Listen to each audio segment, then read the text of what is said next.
Welcome back, children. In the second part of our class 10 political science first chapter, power sharing. In the first part of our chapter, we have covered what is power sharing, and also we try to understand about the ethnic composition of the two countries, that is Belgium and Sri Lanka. Now in this part of the chapter, we are going to see how this ethnic composition has led to majoritarianism in Sri Lanka and accommodation in Belgium. The two different situations we are going to see in detail in this part of the chapter. Now children, just imagine what would be the condition if in Belgium the Dutches, who are having the numeric majority in the country, if they start showing their power over the French and the Germans. Naturally, it will lead to a partition of the country. But it did not happen so. Whereas the people there, that is the Dutch or the French, they have adopted a policy of accommodation. That is what we have to see in detail in this part of the chapter. Whereas on the other hand, if you see Sri Lanka, it has the majority, or we can say 3/4 part of the population consists of the Sinhalas, whereas only 1/3 of the Tamilians, that is the Indian Tamilians and the Sri Lankan Tamilians. Now here the Sinhalas, they did not accept the policy of accommodation, but they used a policy of majoritarianism, which led to wars in the country. So children, we will see the next part of the chapter. Children, first we will see what is meant by majoritarianism. It is the philosophy or the practice according to which the decisions of an organizational group should be made by a numerical majority of its members. Now what does this mean? It means that majoritarianism is a belief according to which the majority community, majority it can be in terms of religion, caste, language or whichever way, majority community of a nation which frames the rules in whichever way it wants, even if it results in disregarding and ignoring the wishes and the needs of the minority communities, which means without taking into consideration the wishes and the needs of the minorities. In a country, the rules and regulations are laid down, are framed by the majority communities. In the year 1948, Sri Lanka emerged as an independent country. The leaders of the Sinhala community secured the dominance over the government by showing their majority. As a result, the democratically elected government adopted a series of majoritarian measures to establish Sinhala supremacy. In the year 1956, an act was passed to recognize Sinhala as the only official language, and they disregarded the Tamil language. The governments followed preferential policies, that is, giving preference only to the Sinhala applicants for university positions as well as for the government jobs. New constitution demanded specially that the state shall protect and foster Buddhism. All these measures of the Act of 1856, which was introduced by the Sinhalese government, made Sri Lankan Tamil feel alienated. That is, now these Sri Lankan Tamilians started developing a feeling that they do not belong to Sri Lanka. As a result of this, they felt that one of the major political parties led by the Buddhist Sinhalese were sensitive only to their culture and the language.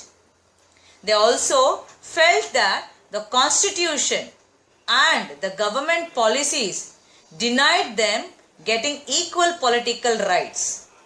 Thus, they realized that the government has discriminated against getting them in the jobs and other opportunities by ignoring their interest.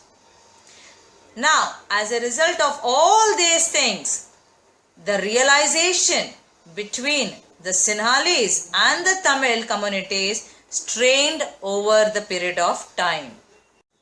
The Sri Lankan Tamils launched parties and struggles for the recognition of Tamil as an official language, for regional autonomy and equality of opportunity in securing education and jobs. But their demand for autonomy to the provinces which are populated by the Tamils was repeatedly denied. By 1980s, several political organizations were formed demanding an independent Tamil Elam, that is, an independent Tamil state in northern and the eastern parts of Sri Lanka. One such organization was Liberation Tigers of Tamil Elam under the leadership of Velupillai Prabhakaran. Now, he was considered to be a revolutionist exactly as Bhagat Singh, Rajguru, Sukhdev as the revolutionaries in India. He was killed by the Sri Lankan military on 19th May 2009. The distress between the two communities, that is the Sinhalese and the Sri Lankan Tamilians, turned into a widespread conflict. It soon turned into a civil war, that is the people's war against the existing government. As a result, thousands of people of both the communities have been killed. Many families were forced to leave the country as refugees, and many lost their livelihoods. But the civil war has caused a terrible setback to the social, cultural and the economic life of the country.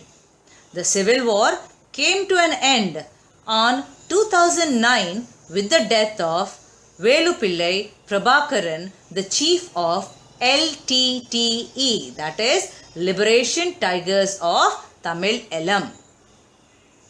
The situation in Belgium was little different than that in Sri Lanka. The Belgian leaders took a different path. They recognized the existence of the regional differences and the cultural diversities.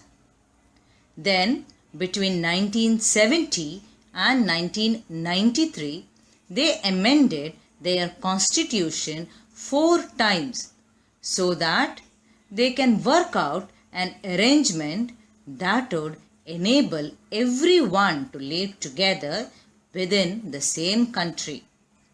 The arrangement that they worked out is very innovative and different from any other country. Next, we will see some of the elements of the Belgian model. The first element of the Belgian model is the constitution says that the number of the Dutch and the French speaking ministers shall be equal in the central government. Some special laws requires the support of majority of the members from each linguistic group. So, no decisions can be taken by a single group alone. The second element of the Belgian model is many powers of the central government have been given to the state governments of the 2 regions of the country. Children, I hope you all know the 2 regions, that is Flemish and Walloon.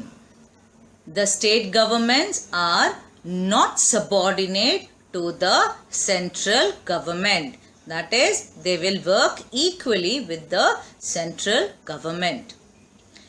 Then the third element here is that the Brussels has a separate government. Why is it so? The Brussels has a separate government. I hope children, you remember the first part wherein we studied the different composition of the Dutch speakers and the French speakers in the country as well as in the capital city Brussels. Right? Now, here they say that the Brussels has a separate government in which both the communities have equal representations. Do you know, children, the French speaking people accepted the equal representations in Brussels because the Dutch speaking community has accepted the equal representations in the central government. Then apart from this, there is one more element of the Belgian model, and that is, apart from the central and the state government, there is a third government which is called as a community government. Now, the people belonging to one language community, that is Dutch, French, German speaking, no matter wherever they live, they have a right to elect the people for this particular government, that is the community government. This government has the power regarding the issues like cultural, educational and also some language related issues. Children, don't you find the Belgium model to be little complicated? Yes, the people in Belgium also found it very complicated. But this model worked out very well in the country. It tried to avoid not only the conflicts among the communities, but also tried to avoid the division of the country in terms of the linguistic lines. So children, you have learned or you have tried to understand the differences or the situations in two countries, that is in Sri Lanka and in Belgium. Both the countries are democratic countries but with different ethnicities. In Belgium, we saw ethnicity differences or ethnicity composition in terms of language. In Sri Lanka, we saw both in terms of language as well as in terms of religion. Now, both the countries, they dealt their power sharing concept in a different way. In Belgium, we saw they adopted a policy of accommodation, as a result of which they had a unity in the country. They got this unity in the country only by respecting each other's feelings, by respecting the interest of the different communities and the regions. They accepted each other's arrangements and the power sharings.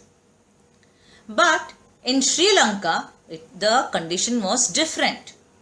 There we found Sinhalese were a majority community and therefore they adopted a policy of majoritarianism.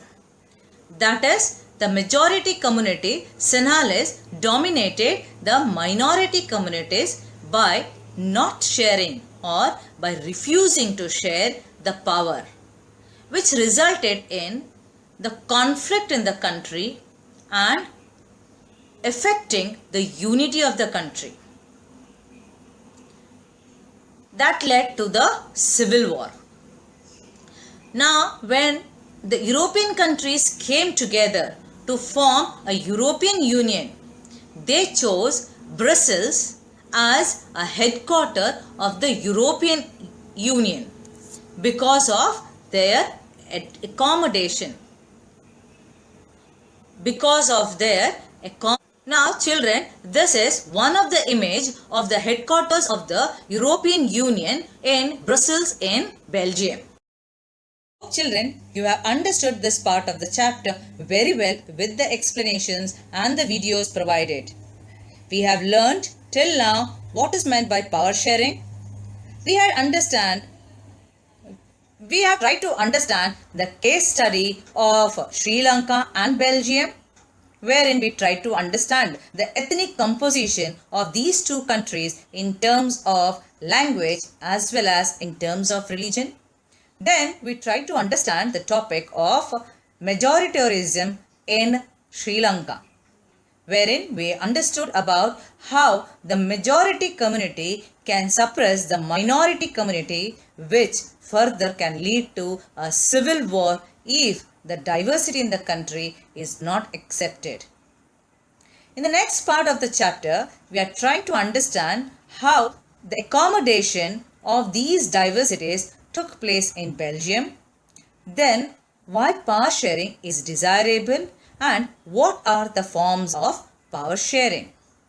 Now children, here I have provided you with a small activity which you have to do it in your worksheet. There are 5 clues given to you. You have to read these clues and search the answer from this word box. You can take a printout of it. You can find out the answer from this word box and then you can write the answer at the end with question number and answer. We'll meet again very soon. Thank you and take care.